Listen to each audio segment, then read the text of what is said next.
got so motherfucking design on right now. Bring it down, bring it down, bring it down. I got 3 old guys, I'm Assalamualaikum warahmatullahi wabarakatuh. Perkenalkan, kami dari kelompok 18 ingin mempresentasikan hasil diskusi kami yang berjudul Chi-Square. Saya Eka Putri sebagai moderator sekaligus pemateri pertama. Dan ada teman saya Eka Kurnia sebagai pemateri kedua. Baik, langsung saja ke pematerinya. Di sini ada pengertian Chi-Square, yang dimana ujian Chi-Square adalah salah satu uji statistik non-parametrik yang cukup sering digunakan dalam penelitian. Distribusi non-parametrik merupakan distribusi di mana besaran-besaran populasi tidak diketahui. Distribusi ini sangat bermanfaat dalam melakukan analisis statistik jika tidak memiliki informasi tentang populasi atau jika asumsi-asumsi yang dipersyaratkan untuk menggunakan statistik parametrik tidak terpenuhi. Selanjutnya ada tujuan analisis Chi-Square. Untuk menentukan apakah ada hubungan antara dua variabel kategorikal, tujuan utamanya adalah untuk menguji apakah distribusi frekuensi dari dua variabel tersebut berbeda secara signifikan. Ini sering digunakan dalam berbagai bidang seperti ilmu sosial, kedokteran, ekonomi, dan lainnya untuk mengevaluasi asosiasi antara variabel-variabel tersebut. Selanjutnya akan dibahas oleh pemateri kedua. Saya akan menjelaskan materi tentang tahap analisis Chi-Square. Yang pertama adalah menyusun tabel. Contingent ini melibatkan penyusunan data dalam tabel 2 arah yang menunjukkan frekuensi masing-masing. Kombinasi dari variabel kategori yang diamati. 2. Menghitung nilai square setelah tabel kontingensi disusun. Menghitung nilai square ini melibatkan perhitungan nilai square dari tabel kontingensi yang dibentuk. 3. Menghitung derajat kebebasan DF.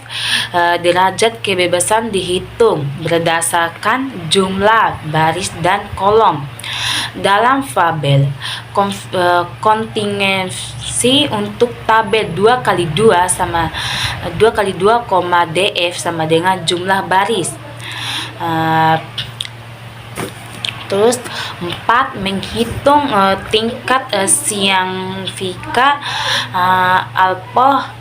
Ini adalah tingkat signifikan yang dipilih sebelumnya, seringkali 0,5 atau 0,1 yang digunakan untuk menentukan apakah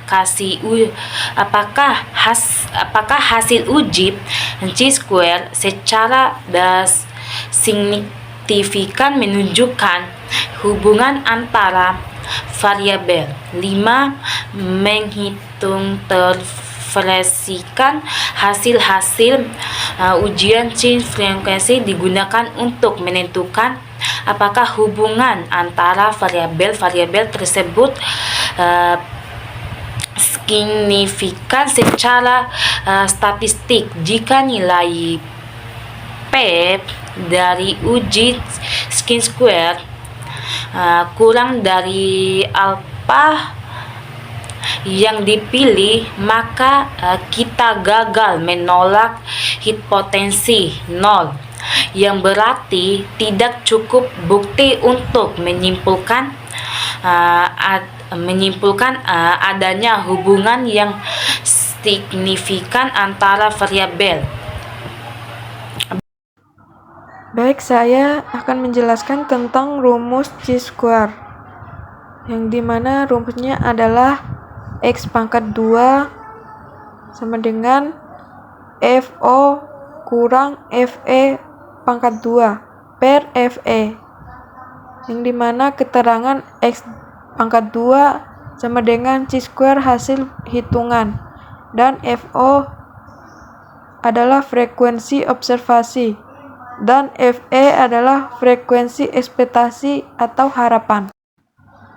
Baik, saya akan menjelaskan salah satu soal tentang chi-square, yang dimana soalnya adalah buatlah hubungan antara variabel yang dapat dianalisis menggunakan chi-square. Sekarang kita bisa langsung melakukan analisis uji chi-square yang menggunakan SPSS ini. Langkahnya klik Analyze, kemudian kita cari deskriptif statistik. Selanjutnya kita klik di bagian choose tab-nya. Variable dependent atau variabel berikutnya itu dipindahkannya ke bagian kolomnya. Sedangkan variabel independen atau variabel bebasnya itu kita pindahkan di bagian row. Jika kedua variabel ini sudah dipindahkan, sekarang kita klik di menu statistiknya. Kita beri checklist. Yang pertama adalah chi-square. Yang kedua adalah kontingensi koefisiennya. Ini kita checklist juga. Lalu jangan lupa kita checklist juga risknya.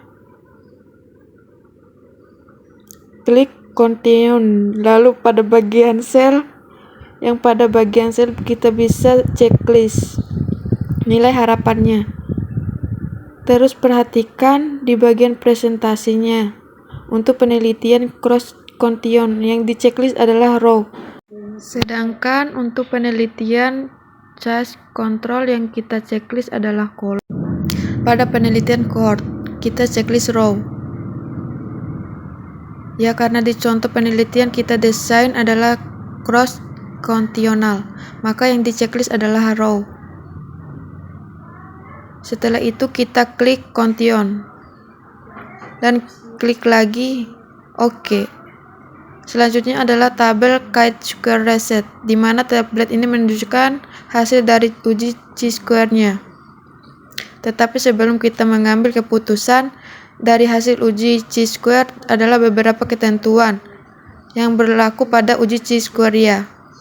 Yang pertama, jika pada tabel 2x2 tidak ada nilai harapan, ada nilai E-nya kurang dari 5, maka uji yang digunakan adalah condition correction. Yang ini adalah yang disebut dengan selnya ya. Di sini disampaikan tidak ada nilai harapan yang lebih kecil dari angka 5. Ya teman-teman, kita lihat dari sini pada tabel 2x2-nya. Ini tidak ada angka yang lebih kecil dari 5. Maka dia sudah memenuhi syarat. Yang kedua, jika pada tabel 2x2 terdapat nilai harapan kurang dari 5, maka uji yang digunakan adalah first extent test. Yang jika tabelnya lebih dari 2x2. Misalnya tabel 3x2, 2x3. 3x3, 4x2, dan maka uji statistik yang digunakan adalah Pearson chi-square. Sedangkan uji Likert regression dan linear by linear association ini biasanya digunakan untuk keperluan yang lebih spesifik. Nilai POR atau PR itu digunakan untuk penelitian cross conditional. Nilai OR digunakan untuk penelitian change control, sedangkan nilai RR ini digunakan untuk penelitian cohort.